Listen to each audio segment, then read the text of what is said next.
Going up against a higher town hall in CWL just sucks. But when we get into the higher leagues, it's just inevitable where lower town halls don't have as much of a place, and we see more and more town hall 16s and 17s as we go up in league. But we're going to show you two different types of attacks that can help ensure that you get the 2-star every single time, no matter what the town hall level. So in the most recent CWL, we had to use my town hall 12, and I had to go up against a Town Hall 17, and we really needed the 2-star, and I'm not gonna lie, it's super tough. So the attack strategy that I like to use the most is sneaky goblins and a queen charge. Now, you're not gonna be able to get much with your queen charge, but the first thing that you wanna do is clear all of any resource collecting or storing buildings from around the town hall area. And because the town hall is a resource storing building, then that means your sneaky goblins are going to go straight for it.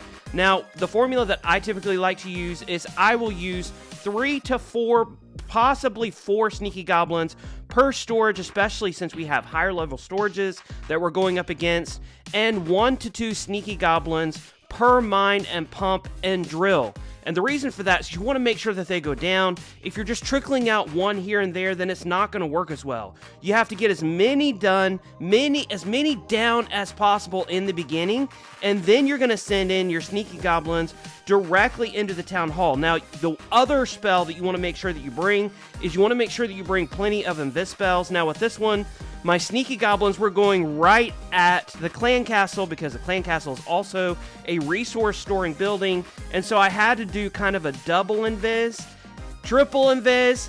I wanted to make sure that that town hall went down so I could at least ensure the 1-star, so I raised it up. Now, after the town hall goes down, that's when you're going to start your queen charge. I like to do the queen, the king, and the warden all in together with a couple ice golems right there in the front. Now on this one, I did use a log launcher with the goal of toming that log launcher.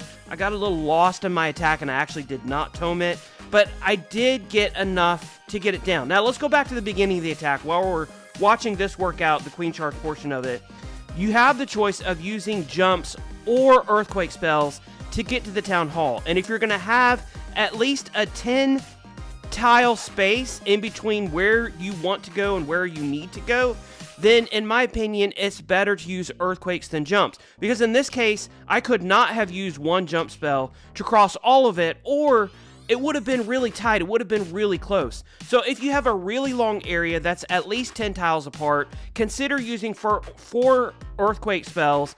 If not, 2 jumps will work just fine. And then you're just going to keep your queen alive, put all the spells down on your queen, so all your rage spells, all your freeze, everything to try to get up over that 50%, and you should be able to do so very similar to what we did here with this attack. And again, this is a Town Hall 12 attacking up to a Town Hall 17 for 2 stars.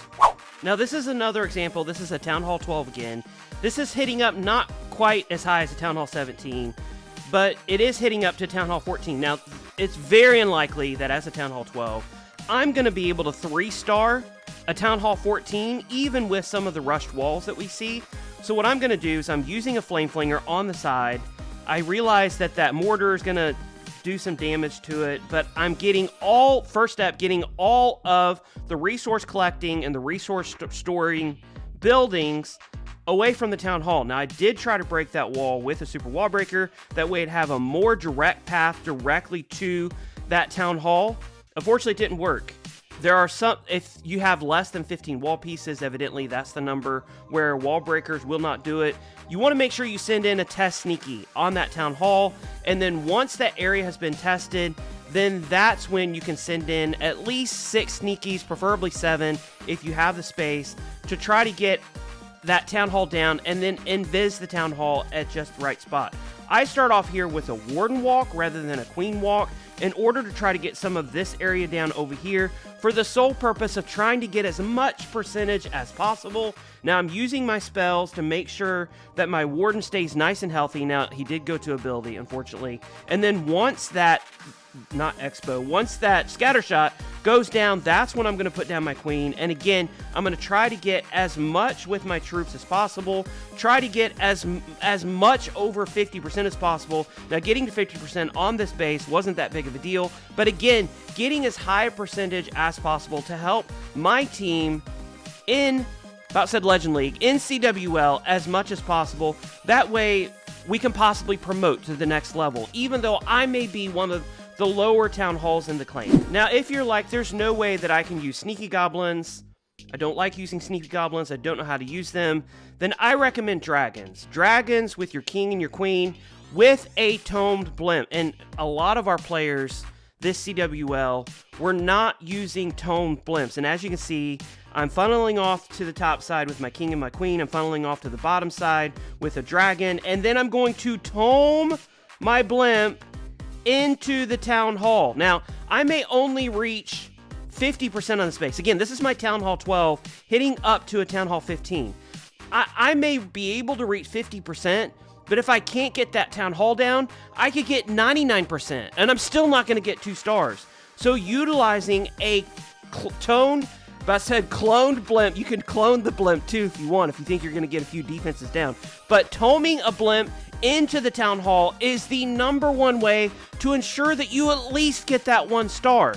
Now, once we tome the blimp into that town hall, we're going to rage it over the town hall, and then we're going to freeze to ensure that those balloons that I have inside that tome blimp can actually get the value of getting that town hall down. Now, you can use Yetis. Yetis is another option in order to get the town hall down, but the negative thing with Yetis is if there are any heroes around the town hall, the Yetis will leave the town hall and will go and attack the heroes.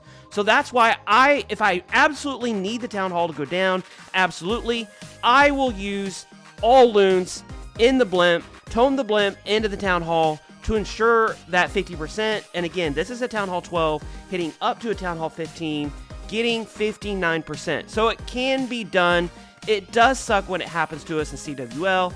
It seems like it's unfair, but there is no matchmaking in CWL. It's just whatever team each clan puts on the battlefield, and if they happen to get 10 extra Town Hall 17s that month, then they're going to field 10 Town Hall 17s in Crystal 1, and that's just the way it's going to be. Hopefully this was helpful. Getting the 2 stars can be super important in helping us promote to the next level, and then depending on our higher town halls, to get the 3 stars to put us over the edge. If it was helpful, give us a like. Make sure you share with anybody who needs some assistance on getting that 2nd star. Maybe that's toming a blimp into the town hall, or maybe that's getting the town hall down with sneaky goblins. It can be a little bit of a different skill, but it can really come in handy. Do not forget to subscribe for more videos that will be coming out very soon. Until the next video, my name is TipDog20. I'll see you then.